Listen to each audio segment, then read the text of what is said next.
It's final draft day. It's so much fun. I know I feel that wonderful sense of accomplishment when I have spent time and carefully written an essay, and I hope that you all will too. Before we go over this and finish this up, I just want to say super quick, I know a lot of people wait till the last minute to do projects. You've seen them, I've seen them. People like to pull an all-night cram session and study for an exam, or race in and do an essay at the last minute, and I don't understand it, but I know people who do that. It's taken us 6 days to write this essay because I did not sit down and try to cram it all into one day. I put the essay together. The outline took the longest, the proposal took the shortest, and I sit with a timer at my computer station, my little command center, and I stop. And you have seen me, those of you that stayed with me through the whole process and watched all the tutorials, you saw where there were times when I said, you know what, I'm going to stop it right here because my brain stopped. As soon as my brain goes into panic mode, I'm not going to do well. That's just me.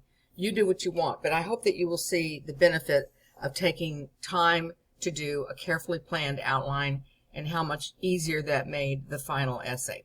So let's get things started. Who remembers what's the first thing we do when we sit down to work on a project? That's right, we open EasyBib. You noticed that I did not add the citations to the rough draft. And the reason for that is that I'm not sure that in the final read-through I might not need to get another something. I hate having to do things twice, so I'm not doing that. So I wait till the end. Also, I don't get credit for these citations as far as word count goes, and that's another reason that we will put that on at the very end. Let's take a look at the final version of the rough draft. Here we are in the Word document, and I've still got that up there because I know I haven't finished. I did gave myself credit for the words that I wrote in those notes. I gave myself credit for the outline, and I gave myself credit for the rough draft. In a minute, we'll finish the final draft, and I'll give myself credit for those words, not counting the bibliography. And then after I give myself those final words, I will go in and add the works cited and the outline and the rough notes. But I won't give myself credit for those again. They've already been credited. All right, so here we go. Now, the first thing I do before I start going through and methodically checking this finalized rough draft is I take a look at it in multiple pages. And that shows me the essay like this. And the reason that I do that is that there's no easier way to see if there's a gap in the essay, or if a paragraph is way too long, or if something is wrong with the page, than doing a multiple page view. Okay, so I'm just checking this over before I go through and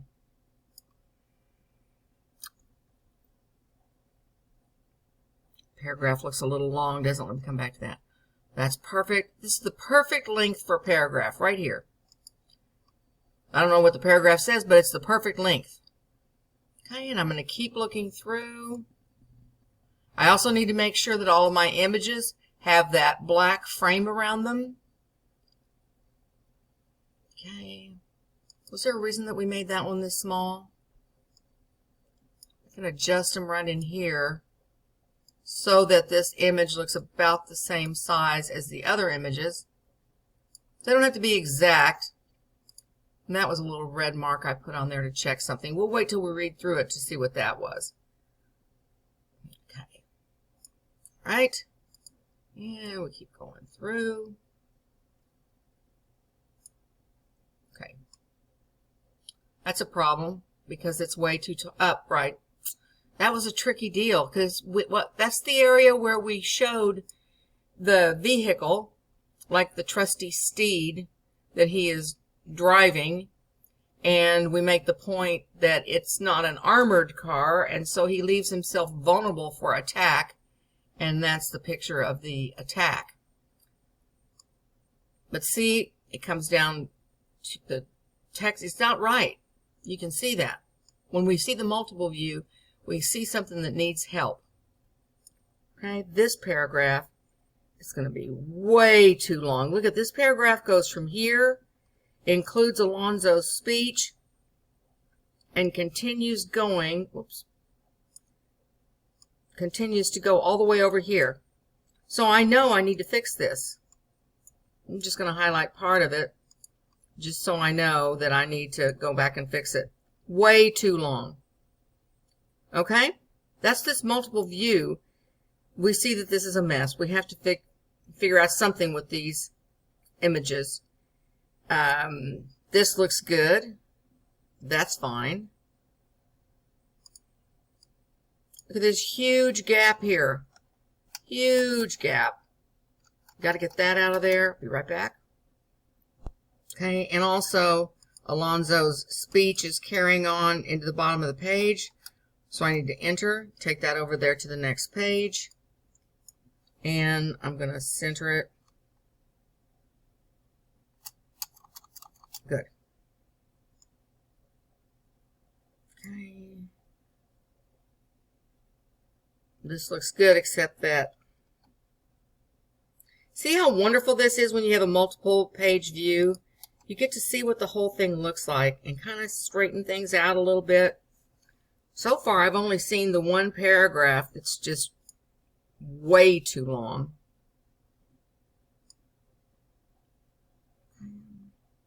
I really liked that picture because you see the little boy's face on the mirror. It's way too dark though, isn't it? Okay, so I can go up here to picture format and I can correct it. Too bright. When you do that, that shows you all these possibilities over here as far as color correction goes. That looks good. Okay. Done. Okay. Go over here. Looks good. Yeah, but this is the conclusion. The conclusion doesn't go here. The conclusion goes down here. And that was one of the most important images of the essay. So I'm just going to leave that centered there. And I'm going to start the conclusion right here and then finish up the conclusion here. I don't like that at all. Read it, that messes up the reader. Remember, everything I do is always for the sake of the reader. Yes, an image this size is going to have the reader pause a minute. I want them to pause. This is the important point that I'm making, is that one of the key descriptors for a tragic hero is that he must have an overkill, right? The tragic hero doesn't just die of a small thing that happens. A tragic hero dies in a very tragic way. Look at this image.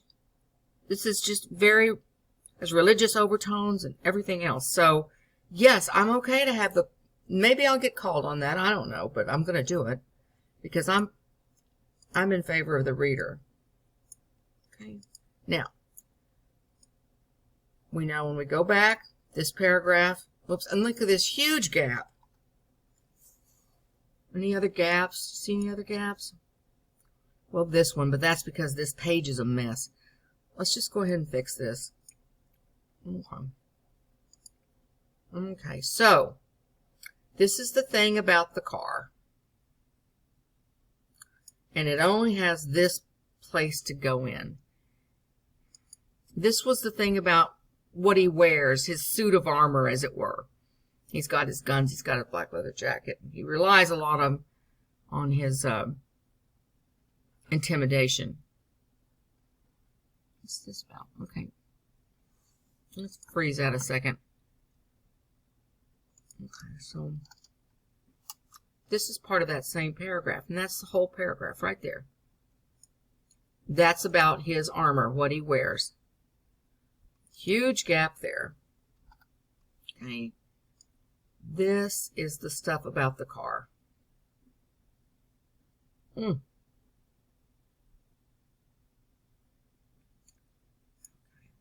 That goes up there. This goes here. And this goes right down there.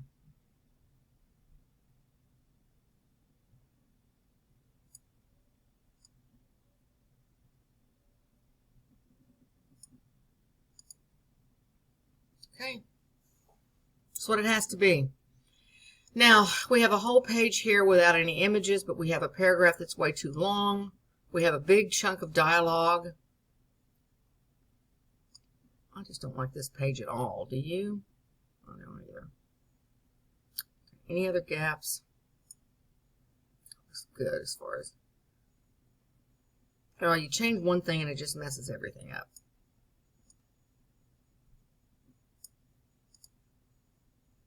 Okay, and this page has no image, but so glad I found that one for the world of the story. Okay, so this, hold on, I'll be right back. This is an important part of our argument. My argument. I feel like y'all have been with me the whole time, and those of you that have watched all this, I feel like you're with me.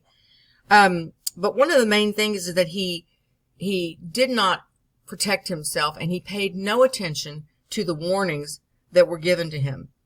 He sloughs that off because he thinks his grandiosity will be enough and that he doesn't need to heed warnings. I need to find an image of him at the table with those, who he called the three wise men. And Stan Gursky is one of them. That's the one who gave him the warning. I'm going to go see if I can find it. Well, here's the scene where they're giving him warnings, and it's people in action, so it's good, but as has been the case in this entire essay, everything is so dark to get to. Let me go play with it and see if I can get it to lighten up. Okay, that's the best I can do. Remember, I have to frame it, and we made the frame border black.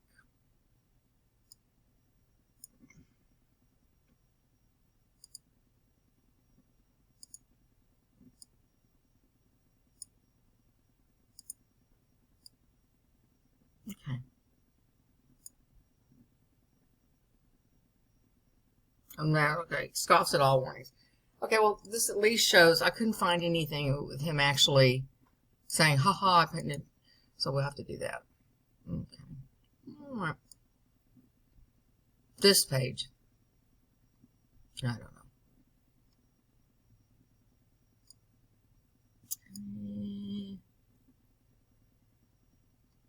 All right. I think we're ready to go and look at editing this final draft. We go 2 pages without an image. When we get to this messed up thing here, I do like where the dialogue, the proving dialogue from the actual script, I like where it's here, here, and here. That really does. It's not too jammed up. This one's on page 70. Okay. I like that, but this paragraph's way, way, way messed up. Okay. All right. Now I'm going to go back to the single view, and I'm ready to go in and start carefully reading through the whole thing. Okay. Here we are. Make this bigger. Okay, so I took a break. I have myself a cup of coffee because I'm going to go straight through. If I leave it and go away from it and come back, I'll forget what I just did. All right, so there's the title, The Rise and Fall of Alonzo Harris, The Tragedy of Training Day.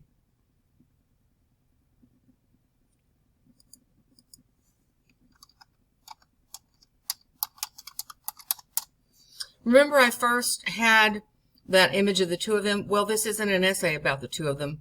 This is an essay about him. So, all right. One of the reasons the 2001 film thriller Training Day remains a classic is the development of the two protagonists who must face their demons as they pursue crime in the East LA neighborhood of Echo Park.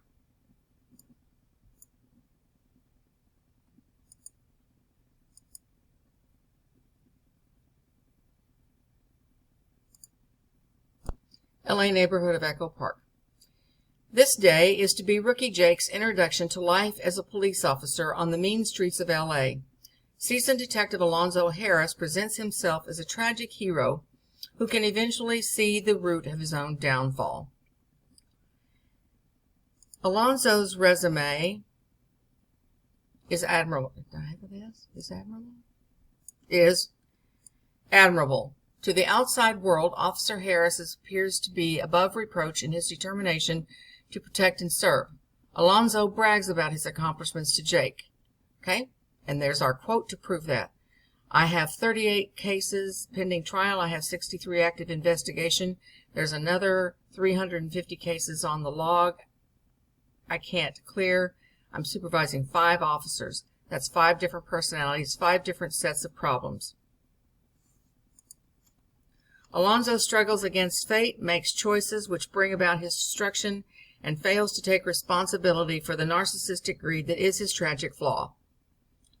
1, 2, and 3. 1.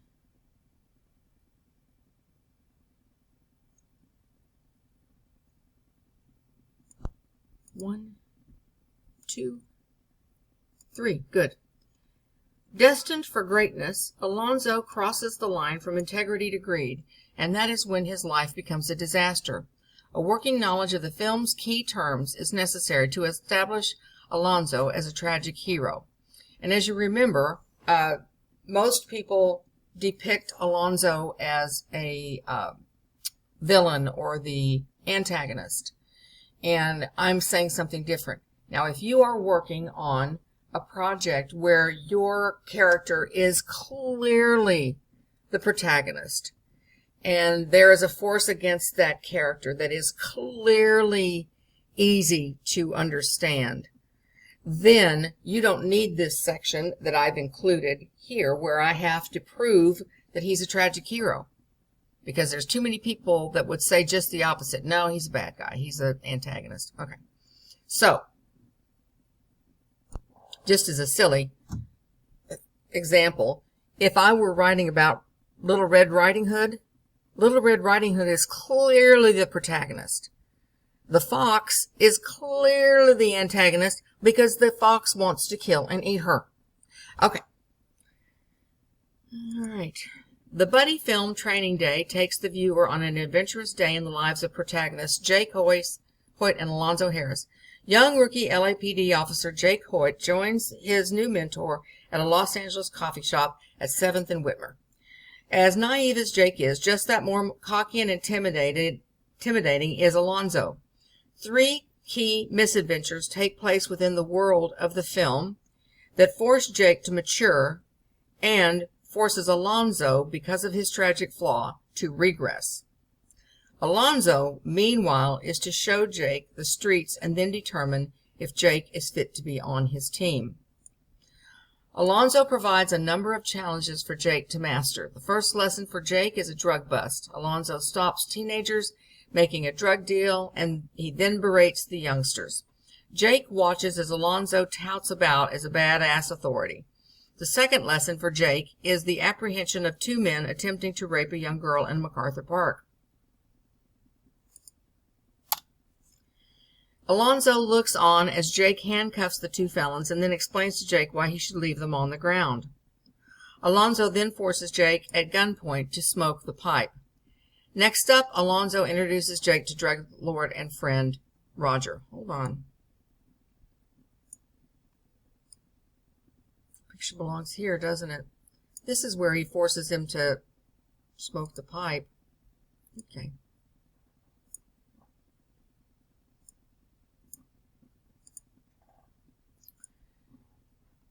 Quoted by some critics as the secondary antagonist, Fancom, Roger controls a multi-million dollar drug operation. A product of the world of the story, Roger establishes the connection between Jake and Alonzo. In an early scene, Alonzo takes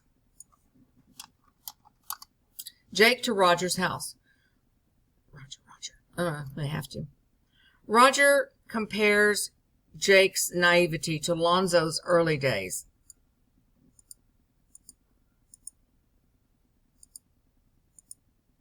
I gotta get rid of this gap. Be right back.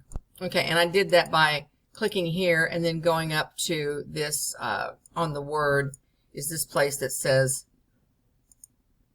you know, I just removed it all, so it would say add or remove those extra spaces. Pain. Roger compares Jake's naivety to Alonzo's early days. Alonzo, think this greenhorn can handle undercover? Roger scrutinizes Jake a beat, smiles and nods. Yes. Oh, he just nods. Okay. You were just like him. Bullshit. Same silly ass looking and everything. Saving the goddamn world. Alonzo, that lasted a week. That's a good example. And we're still in that same paragraph. Let's make sure we should be still in that same paragraph. Yeah. Good. Same paragraph. Through Roger, Jake learns that Alonzo had once been in his shoes. Because of his assignment in this world, Alonzo has changed. Remember, I can use present tense or past perfect, right? Or present perfect. I'm sorry. Present perfect is has changed. Past perfect would be had changed. All right? As the plot moves forward, complications occur, and Jake is ultimately betrayed by his mentor when he refuses to take the rap for the raid on Roger. It is during that event, later in the film, that Alonzo and his band of crooked cops confiscate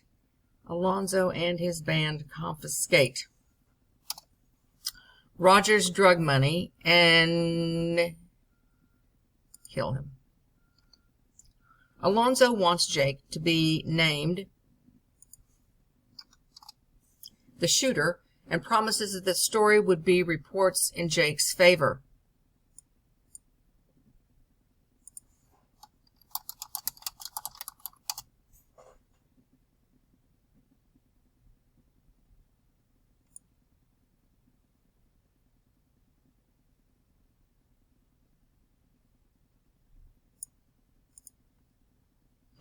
Hold on.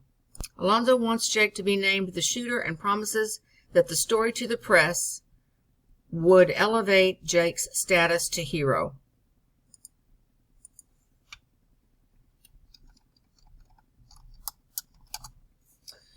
The way Alonzo handles the situation reveals his most glaring tragic flaw, greed. Starting a new paragraph. A number of critics analyze Alonzo from the perspective of an antagonist who thwarts, which means tries to stop, the progress of a naive young officer by teaching the rookie the rules of the Echo Park world. In that role, many critics claim that Alonzo is the antagonist of the film. This is that part of, whenever I'm going against the grain like this, I have to show what the opposition believes, y'all. As much as I disagree with them, I have to show at least one example of what others say, because this is not a clearly defined protagonist. All right.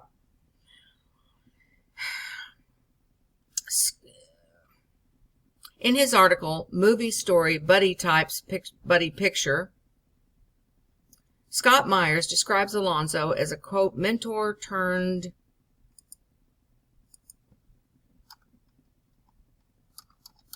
When I put those brackets in, that means that I'm changing the text of the quote to fit in with my essay. Mentor turned antagonist character that has the unpredictable scene-stealing badassness to give Hoyt his obstacles and conflict, tests that grow into increasingly unethical and life-threatening situation. Myers. That's his article. Okay. I see where Myers believes that Alonzo was once a mentor. Myers admits that Alonzo was, once upon a time, a well-intentioned police officer.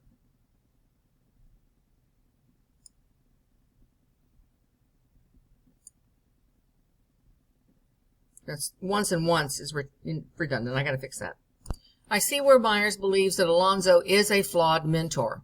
Myers admits that Alonzo was, once upon a time, a well-intentioned police officer.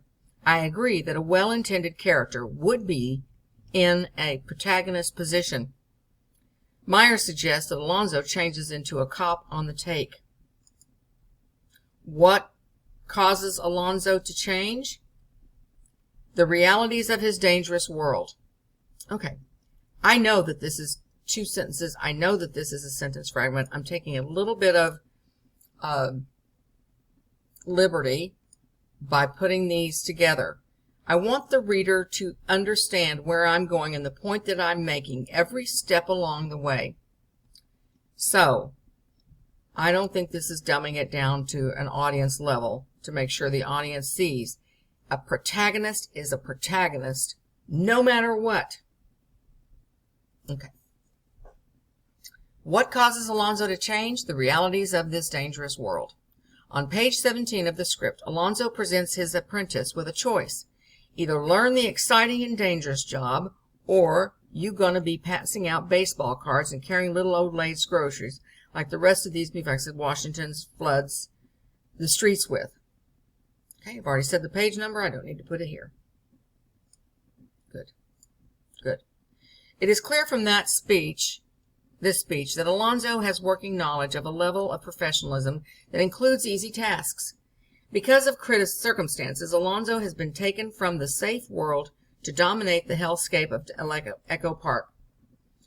The film depicts the world as a cul-de-sac with no way out.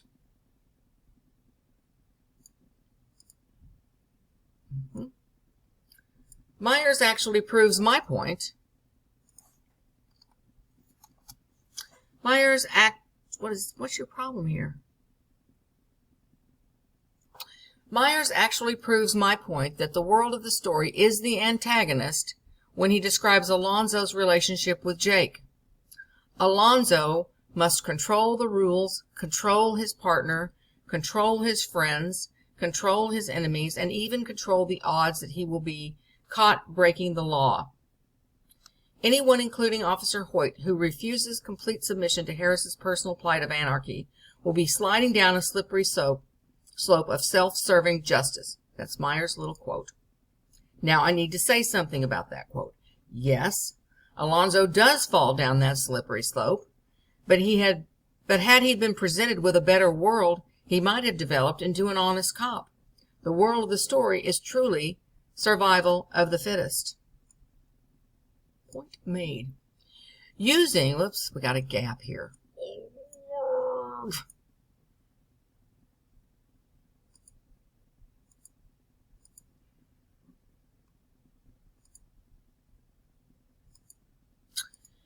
Using the Aristotelian definition of a tragic hero. Now, I'm going to stop here and just make one quick point. Y'all, let my little cursor blink. Okay.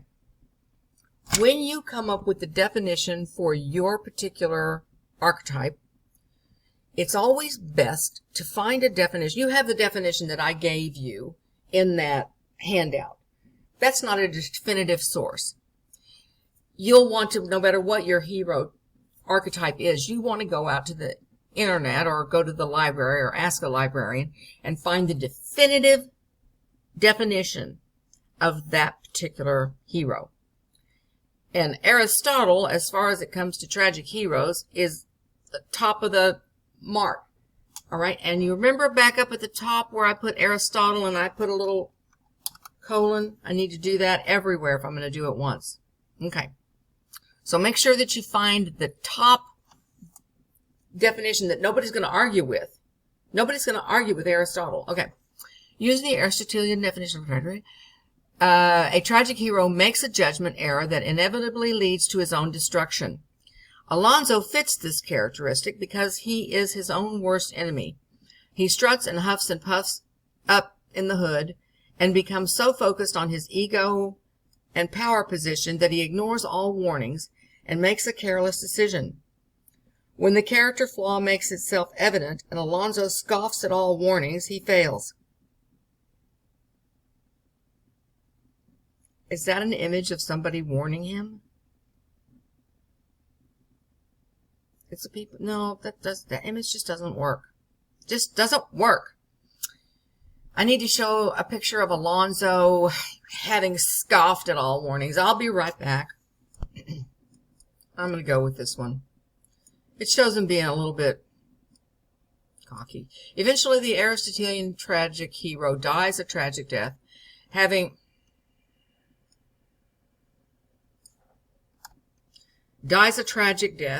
fallen from great heights and having made an irreversible bad mistake.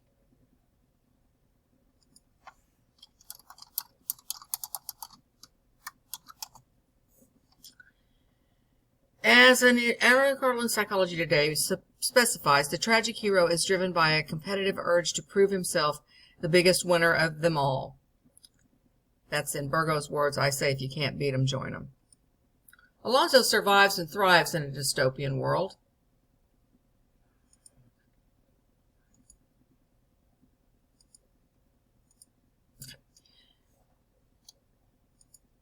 Okay, Alonzo survives and thrives in a dystopian world. Echo Park, depicted as a war zone with boundaries and populated with gangs, crackheads, and thieves. A dystopia is an imagined community or society that is dehumanizing and frightening. Alonzo describes the world best as he drives Jake into a dangerous neighborhood that is the setting for the conflict. He explains. Okay, you notice that I said this in my own words, and then I have a defining word from a reputable source, and then I have an example from the story. 1, 2, 3. Remember the little hamburger? That's right. It's just like a hamburger. Alonzo says, it's supposed to be single-spaced.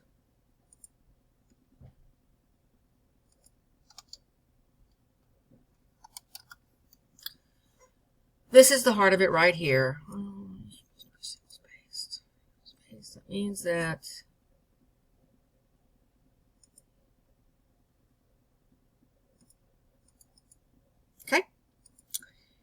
I just went up there, and this is where I went to layout, and they had added a gap after, so I just made that 0.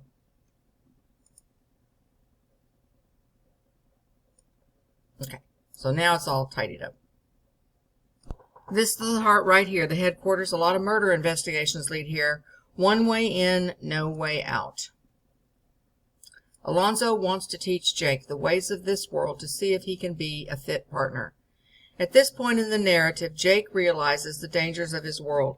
True to the development of a dystopic plot, the protagonist is not often allowed to grow into the best vision of...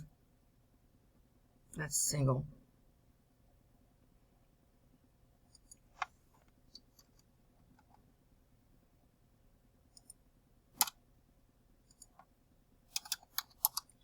I'm making it multiple because I don't like the his/her thing. It bothers me. It takes the reader too much time to think, so I just change it. True to the development of a dystopic plot, protagonists are not often allowed to grow into the best version of their personality, positive goals, or noble achievements. There you go. Within this dystopian world, Alonzo's character develops tragically as he fails in this epic struggle against fate. This is point number 1. Remember from our thesis statement? That's right. It took us a while to get here because the definition of terms for this essay required that I prove that he is the protagonist and that I prove that the antagonist is the world of the story. That's why this first section of the essay turned out to be 6 pages, because I had to define my terms. That's what the definition section is about. If I was writing about Little Red Riding Hood and the evil wolf, I wouldn't need to prove who the protagonist is and who the antagonist is. It would take me just a few paragraphs to describe what Little Red Riding Hood tragic flaws are, that sort of thing. All right. Within this dystopian world, Alonzo's character develops tragically as he fails in this epic struggle against fate. Remember, when we discussed we needed to decide epic struggle and fate. Some people would say destiny, some people would say fate, so we have to prove that. An example of hubris excessive pride and disrespect for the natural order of things, Alonzo is so fixated on projecting his royal image that he ignores the essentials. In addition, Alonzo makes choices which bring about his destruction. Hamaria refers to a hero who decides on a course of action that causes him to be careless. Those choices lead to his demise.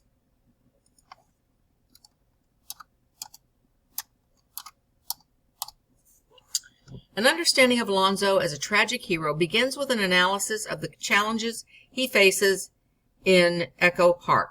What's their problem with that?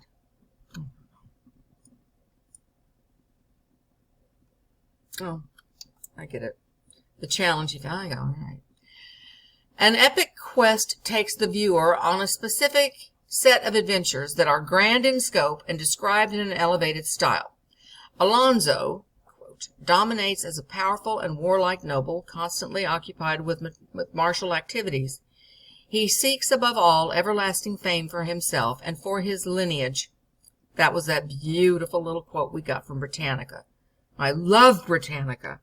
It's always a great place to go to find something zippy, and nobody will ever discredit a quote from the Encyclopedia Britannica. Okay, Alonzo. This is where we're going to go up there and change that to 0. Ugh. Be right back. That took forever.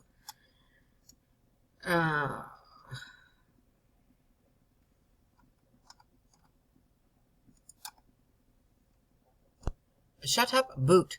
Nothing but shit between your ears. They build prisons 'cause of me.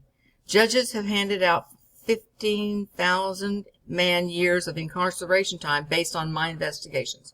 My record speaks for itself. How many felons you collared? The film depicts Alonzo as a man with no equal. See this huge gap right here? I've got to fix that. You all are probably so much better at this than I am. The film depicts Alonzo as a man with no equal. He rules the world and seeks to elevate his achievements in a braggadocious manner. Entering the Echo Park neighborhood is not for the faint of heart. Careful visual details are included to show challenges Alonzo must face and control. Right, now we're talking about this. To survive, Alonzo dresses the part so that he can command the respect of the world. The screenwriter makes his intent clear in the following excerpt, as well as the costume model image on the right. Detective Alonzo Harris, quote, in black shirt, black leather jacket, and just enough platinum and diamonds to look like somebody. The gun, leather tough LAPD vet is hands-on blue-collar cop who can kick your ass with a look. Script, page 5. Alonzo's persona features his trusty car. Instead of an armored horse, Alonzo chooses a vintage Chevrolet.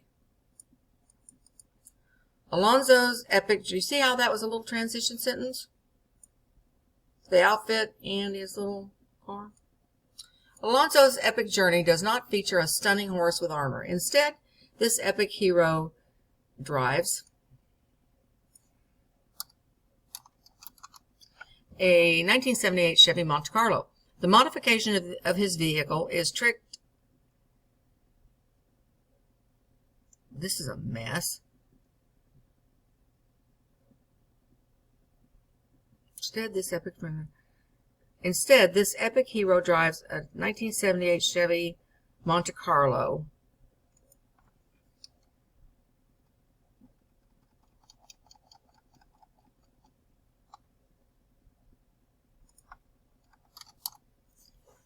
Tricked out with hydraulics and Dayton wire wheels. To his demise, the car did not include bulletproof windows. The epic hero must have a trusty steed, a protective defense against his travel into the dangerous world of the story. Alonzo chooses to wear his badge on a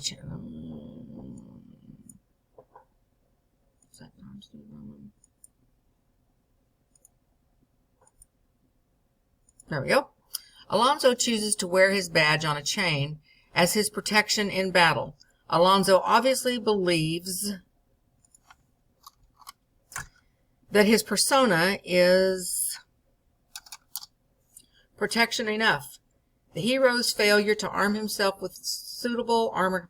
Could I say armor enough more times? Let me figure this out. Protect himself. No, we already said protection. Alonzo obviously believes that his persona is protection enough.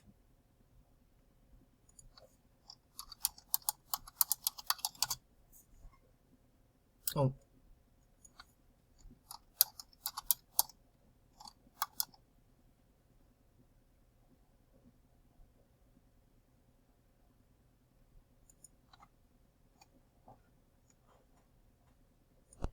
Badge on a chain is his protection in battle.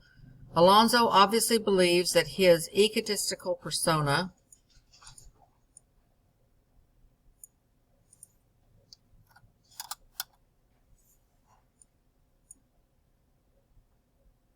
this is that mess, but okay, let's finish up this little problem that we had with these vehicles. That his egotistical persona is protection enough. The hero's failure to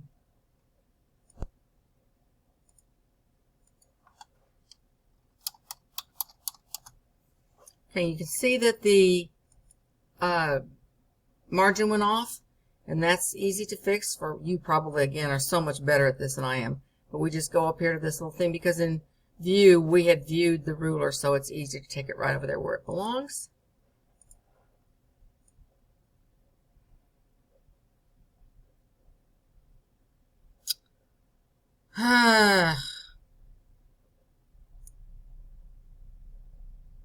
Is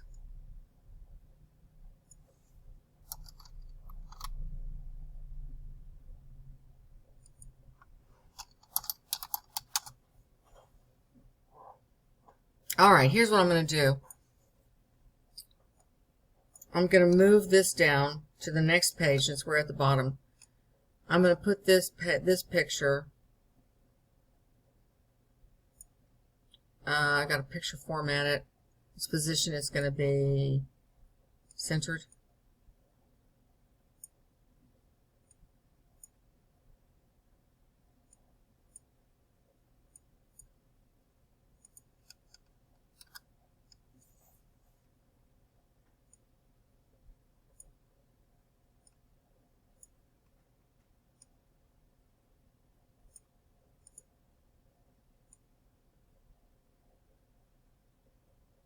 Okay. Next paragraph. Here we have the mess. So let's figure it out. We're going to figure it out by, first let's take away this. This bothers me. All right. Now, the way that we're going to fix this big, huge paragraph that we found when we looked at the smaller view.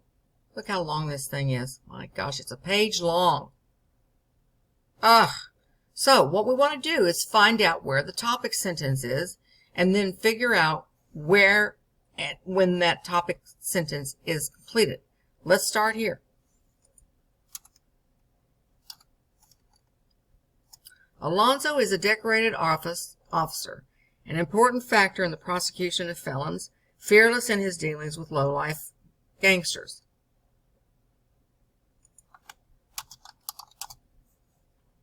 Alonzo takes actions that change the wheels of his destiny to a grim death. Fate is wheels. Kind of using that little car thing. I know. Fate is often pessimistic or fatalistic about fortune, whereas destiny is more upbeat and willing to take a chance for betterment. Alonzo's destiny is to use his natural instincts, attention to detail, ruthless greed, and charming demeanor required to rule and control the streets of Los Angeles.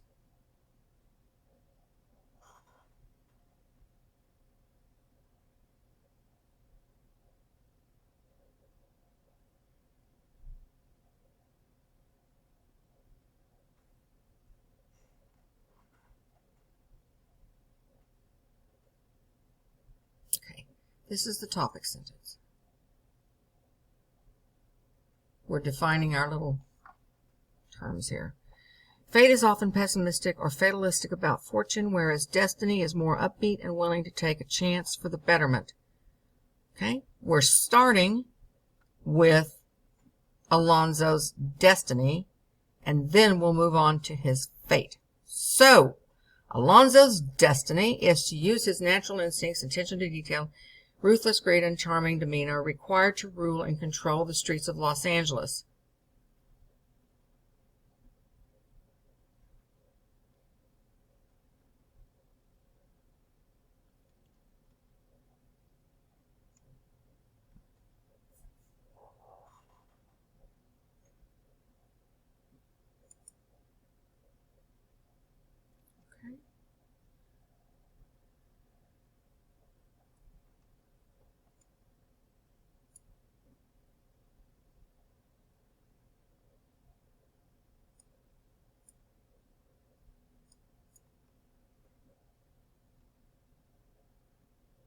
There it is.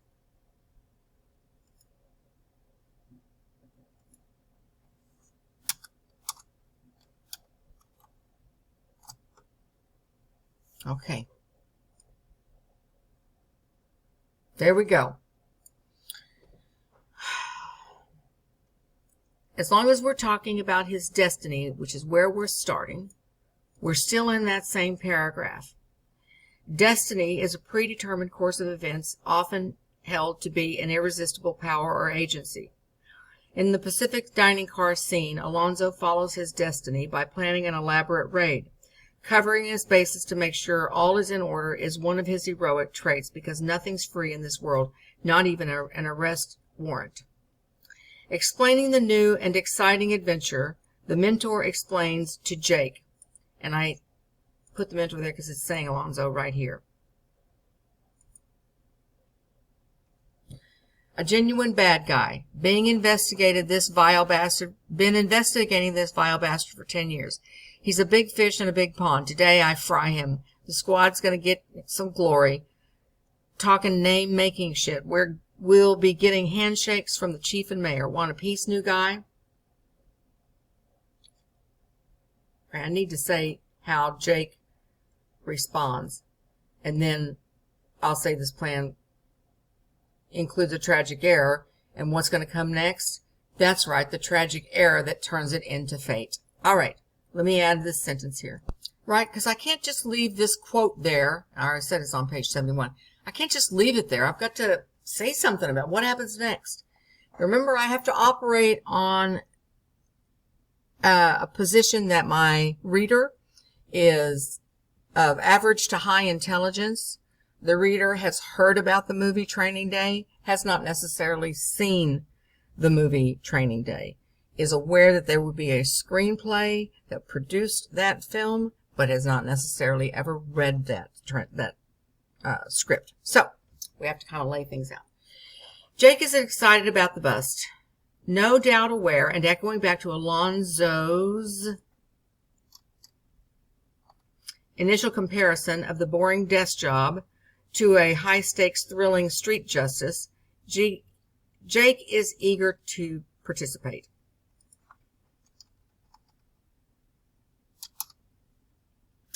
This plan, however, includes a tragic error.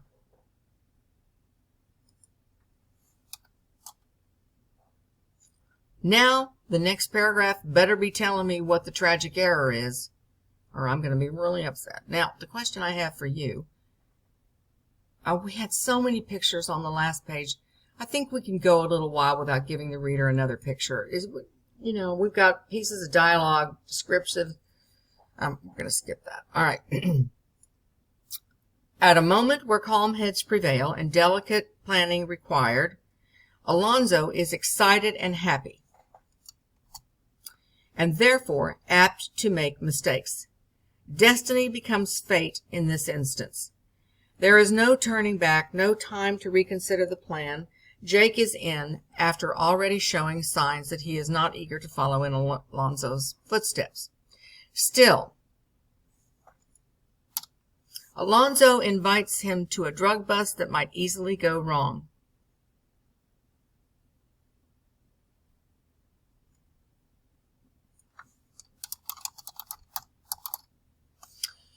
I don't want to say Jake again, but remember, if every sentence has to be able to stand alone and make perfect sense, I can't just use him.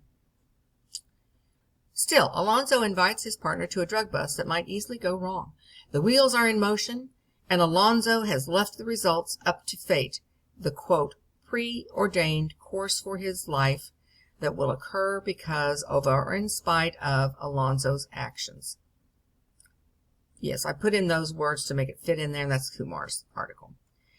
After this initial decision to include Jake in a raid that was 10 years in the making, fate is in motion, and Alonzo must make careless decisions that turn his heroic journey into a nightmare.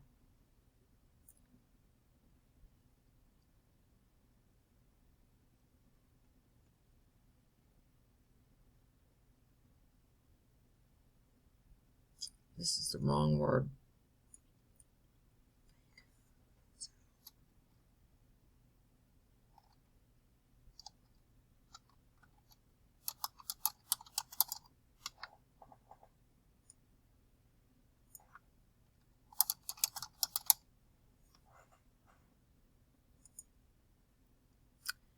The plan is in motion, and Alonzo is fated to make careless decisions that turn his heroic journey into a nightmare. And now, this better tell me about the nightmare. Alonzo's first mistake happened a few days before this training. That's okay to use past tense here because we're still in the present tense looking at something that happened before this training day. When Alonzo meets other authority figures, the three wise men, at a restaurant, he is reminded of a problem he created in Las Vegas. Because of his pride, he fails to heed the warnings from Stan Gursky, who runs the DA's shooting team. During the conversations, oh wait, I have to go back here. Hold off where Stan warns. There was a gap back up here. Right there. I'm going to fix this gap. I'll be right back. Stan warns. Stan, heard you had an expensive weekend in Vegas. How'd you screw up so bad? How could I know? Vegas ain't my town. I'm not omniscient. You should hop a jet out of here. Alonzo smiles. Because of his pride and ego, Alonzo pays no attention and moves on with his plan to find and arrest the Sandman. He ignores warnings about the Russians, who were angry after a botched Las Vegas operation. Alonzo's schedule for the day would, he hopes, further establish and reward him as the detective who took down the Sandman, ignoring the debt to the Russians. I'm not going to put quotes around Sandman every time. Ignoring the debt to the Russians, who ultimately take their pound of flesh. Alonzo's second mistake occurs around mid-morning when he and Jake drive by MacArthur Park 7 minutes from the Echo Park location. Maps. Eager to show off his new protege, Alonzo recounts an event from earlier in the day. The collection of his colleagues who sit at the restaurant table with him, are suitably amused. Alonzo explains that we're in MacArthur Park, and he starts screaming and jumps out of my car. The detectives are hooked. So is Jake, listening, sipping water.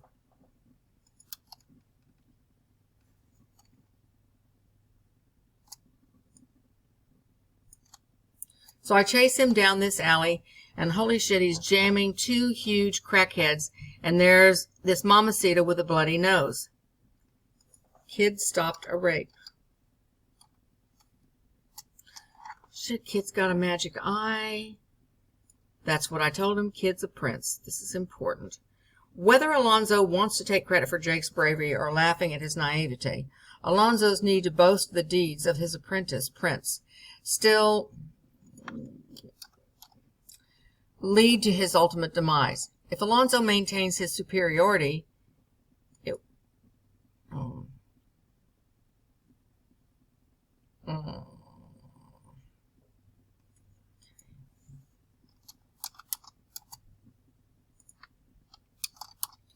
If Alonzo had maintained his superiority, it would have been he who stops the raid, not Jake. Oops. And if that is the story, his order to have Jake killed would have been successful. This better be about the story. Better go on and talk about that. Yeah, good. The events that led to Alonzo's decision to have Jake murdered started later in the afternoon. Alonzo and Jake returned to Roger's house to locate the drug money and confiscate drugs. Alonzo plans to use the drug money to pay the Russians. It is important to Alonzo that Jake not only witness this event, but take some of the cash for himself. Alonzo wants Jake to be named the shooter and promises that the story reports would be as, quote, "Second through is our new guy, Hoyt. He drops the suspect with some fine shotgun work." Unwilling to accept the blame, Jake in a way betrays his partner by refusing to take orders. The image at right shows Jake's conflict as he is told to shoot Roger. When Jake refuses to take part in the crooked scheme, Alonzo calls Smiley, one of his loyalists, and plans Jake's murder. The plan backfires, and it is Alonzo who is labeled as dishonorable. The homies who were told to assassinate... It's quite a word, isn't it? Told to assassinate Jake are, as fate would have it, cousins of Letty, the young rape victim. Just as they are ready to finish the kill, Jake tells them the story of their cousin. In a humanitarian moment, Smiley calls Letty for the truth.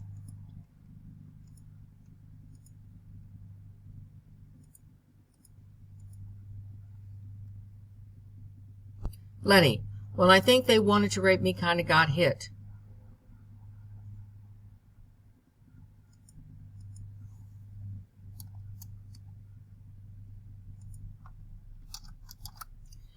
I mean, just slaps me, but nothing happens, okay? 'Cause this cop came and kicks their butts. They almost kill him, but he kicks their asses. What did this cop look like? He was a white boy. He looks young. Smiley looks at Jake. That's him. When Smiley and his crew free Jake, the betrayed rookie runs out to find Alonzo. If Alonzo had taken credit for Letty, Smiley and his crew would never have known that Alonzo, king of the jungle, did not lift a finger to save Letty. Very much alive and ready for justice, Jake heads out to find Alonzo. According to Josh Dunzenbergo, greed and narcissism go hand in hand. These characteristics lack empathy and have a grandiose sense of self. Psychology Today. Like Alonzo, the greedy narcissist is always competing, constantly seeking to prove that he knows more. After the raid, Alonzo takes Jake to a house in Echo Park. Alonzo knows full well that he has just delivered Jake to his death. This doesn't go there, does it? This goes up here. This is where he heads to find Jake. To find Alonzo. After the raid, Alonzo knows full well that he has just delivered Jake to his death. However, with charm and goodwill, Alonzo has no problem luring Jake inside. Let me fix these gaps. I'll be right back. No problem luring Jake inside. Informant of Mines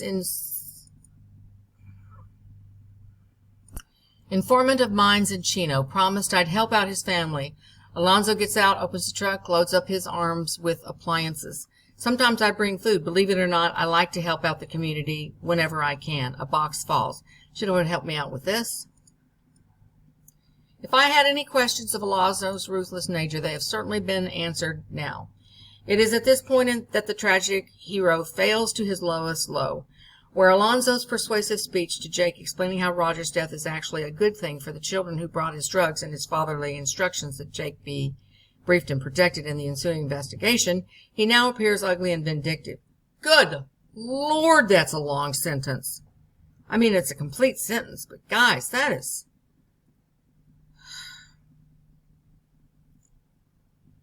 Well, that's it. It's a good sentence. It's a long sentence, but it's a good one. When Jake finds Alonzo with his mistress, even with his young son present, Alonzo shoots up Sarah's apartment with a Remington 870 field gun. In the audience, I have certainly lost. See, I'm not speaking on behalf of the audience. I'm saying me. Because if I mention the audience, I've got to prove it. I've got to go out and find all kinds of evidence that this is how an audience would or did feel. I've got to speak on behalf of everybody who was ever in an audience. So, I just say I. In the audience, I have certainly lost sympathy for Alonzo and anticipate his death. Alonzo's careless disregard for his own child, a life that is merely an obstacle between Alonzo and his payoff to the Russians, is despicable. I judge the charming hero who once vowed to protect citizens from any power that... Y'all are going to laugh at this. Remember when we went to all that trouble to find the oath that officers take in LAPD? I had to find a place to put it. To protect citizens from the power that advocates the overthrow of the government of the United States or the state of California by force or by violence or unlawful means.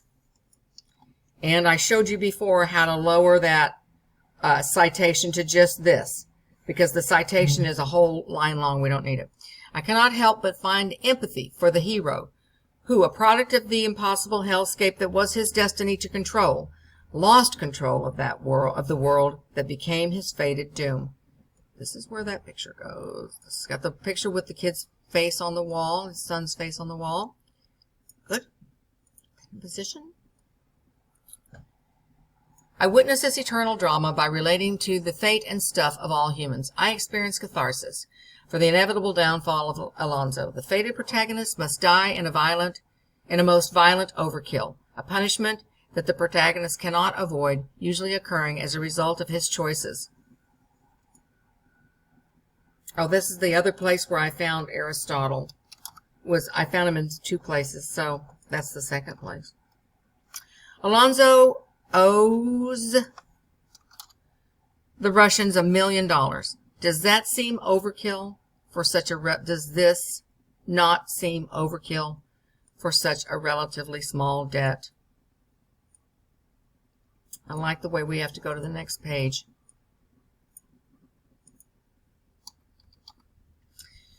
The story of a sad, tragic hero. Training Day introduces Alonzo, this is the conclusion, as a world-wise instructor who shows a dark and dystopian world to his protege rookie, Jake Hoyt. From time to time, a protective fatherly figure, Alonzo drives Jake for the first time into the dangerous world of the story with compelling concern. Lots of eyes on us right now. Never come up here without me. For your safety, I'm serious. Okay, what do you have a golden pass? The little kid gives Jake an unsettling mad dog stare. Alonzo, because I'm square with him. But they know if the line is crossed, I'm leading the platoon in here. Alonzo cannot see himself as eye level with citizens of the world. He wants to be their protector, their judge, and their jury. Alonzo breaks the one rule he compels Jake to follow. Bad guys listening, don't trust the radios. Never let anyone know where you're ever at, really. In the end, Alonzo is no match for the people who seek to control, perhaps to protect. As a viewer, I sit in an audience who cries at the fall of the king of Echo Park.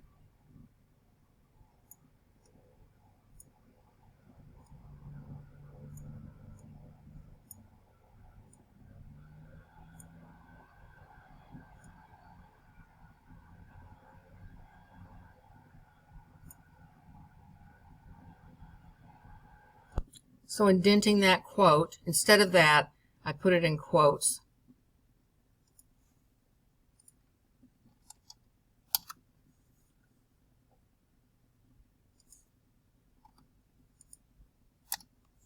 In the end, Alonzo is no match for the people he seeks to control, perhaps to protect. As a viewer, I sit in an audience who cries at the fall of the king of Echo Park. Very good. Now, I went ahead and added a footer, and I don't like things at the top of the page. It bothers the reader. I don't like stuff at the top of the page. I want the reader to be able to go straight through. And so I chose the little, because we have the black frames and everything, I chose to just put the number down there. I'm not putting the date or my name or anything else. Okay? I don't care. Maybe if you write an essay for somebody else who cares, then do it that way. But I don't care. I don't care if the outline is messy. Some people might want you to have a perfect outline. I don't care. We're going to put it in all of its messiness. Okay, now let's just review real quick. Let's just view multiple pages and just give it one last look-see. Okay, y'all go with me.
good. Okay. Now the time has come to get the bibliography. So here we go. Let's go to Easy Bib. Okay.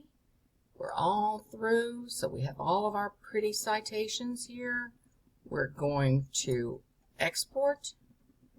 We're going to export to a Word document. And we're going to click Export. And then we're going to watch our little tray. And it's going to turn into a citation page.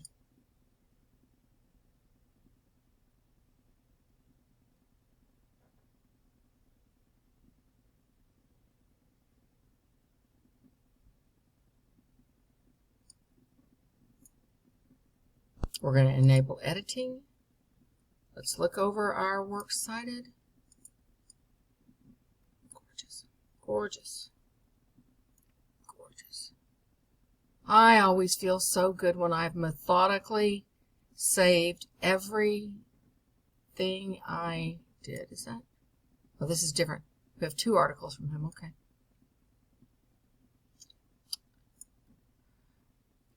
This, we've got a problem.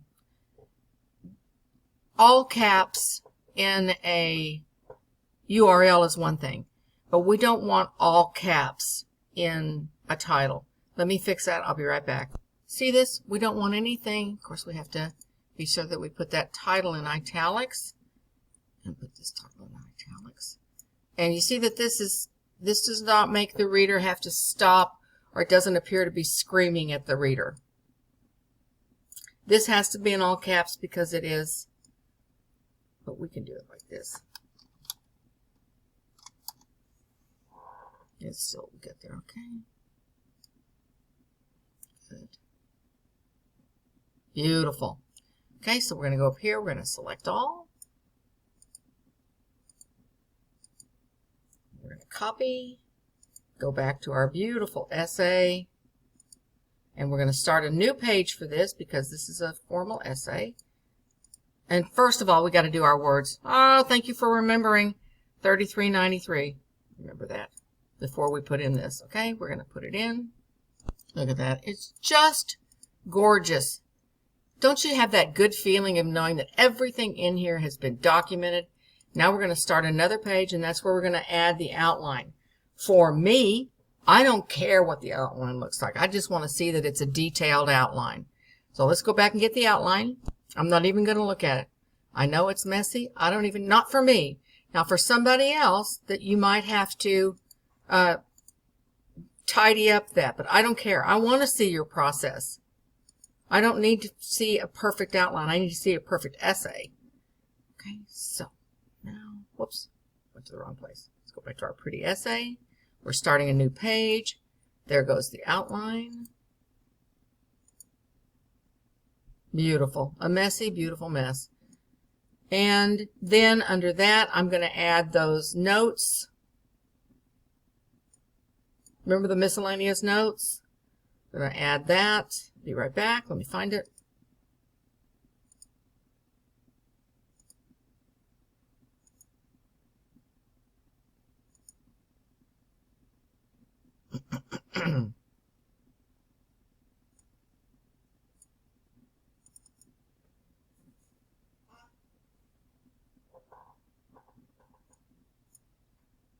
Now your essay may not have a miscellaneous notes section.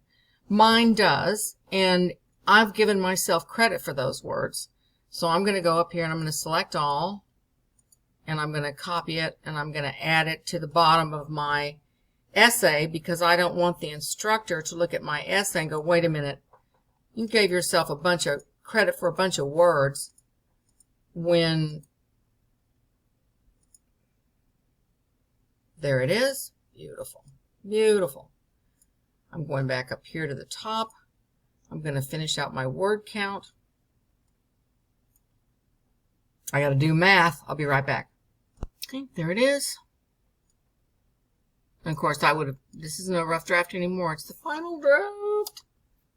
Okay, nice. Good. Just one quick. I'm not submitting this today. I'm just finishing it today.